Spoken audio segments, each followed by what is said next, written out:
So welcome again to itsmyrc.com.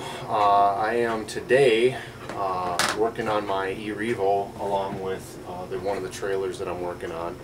I gotta set up the outside garage for my paint shop to start hitting it with some paint. But I started working on my Rummit, as it is, E-Revo / Summit, and I got a whole bunch of new drive shafts in the mail. They're Revo drive shafts, and my plan was to buy them because my rear drive shafts, they're not in the greatest shape. Some of the stuff is splitting on it, so I figured I'd just buy some new ones. And then I'm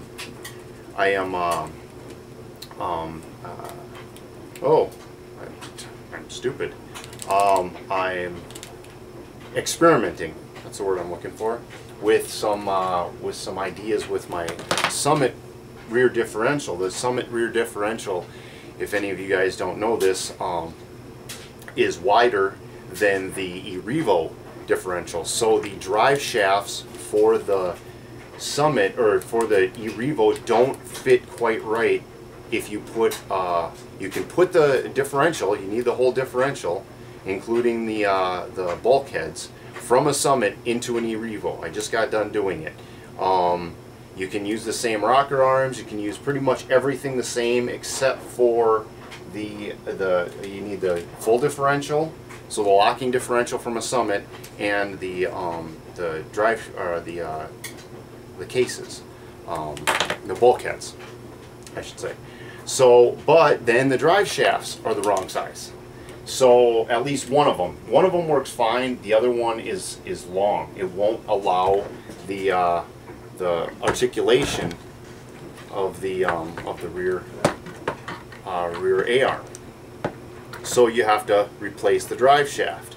Well, what I did is instead of buying the Summit drive shafts, which are quite expensive yet because there's not a whole lot of them out there, and then having probably to buy new Summit bearing carriers, I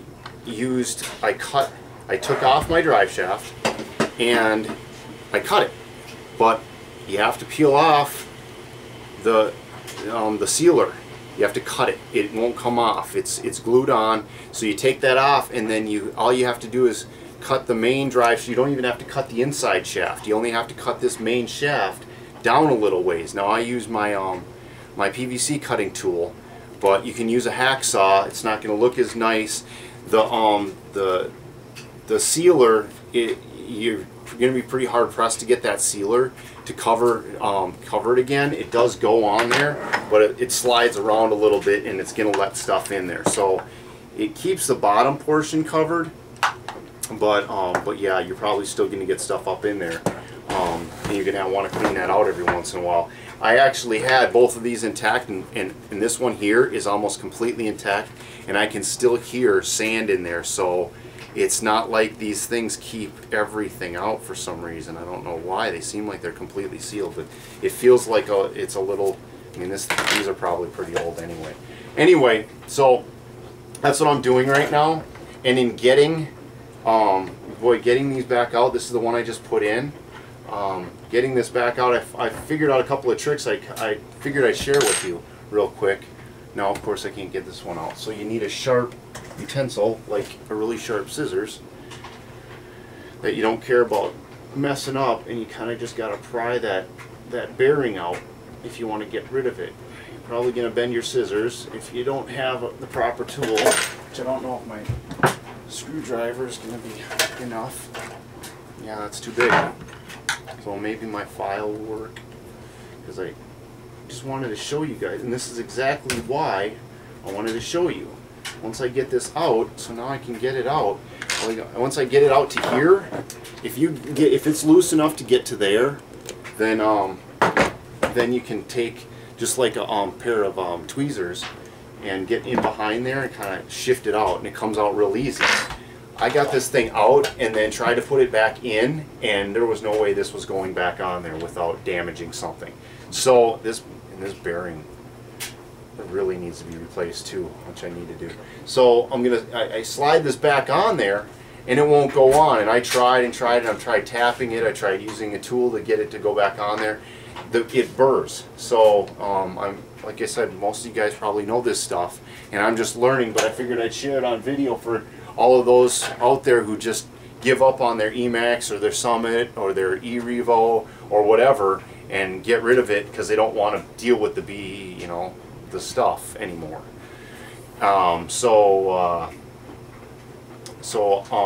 What you do is you get yourself a nice fine file. Again, any hobby shop will have it, real fine file, and you get right on there and you file it down.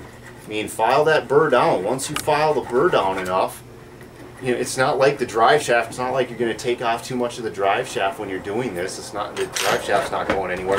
You're going to have to replace the plastic before you have to replace the metal, and then get the bearing to go back on there. You kind of got to hold it from behind. And if you can't quite get the bearing to go back on there, then you get yourself a socket. And let's see, where did my socket go? It's right here.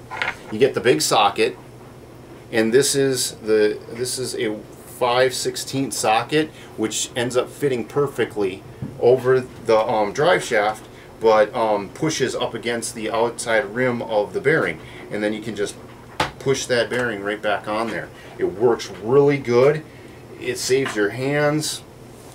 It's just the little tricks like that I'm learning about these things. I've only been working on them for probably 2-3 years now, and I've got all kinds of them. I'm learning all kinds of tricks with the mini E-Revo, I've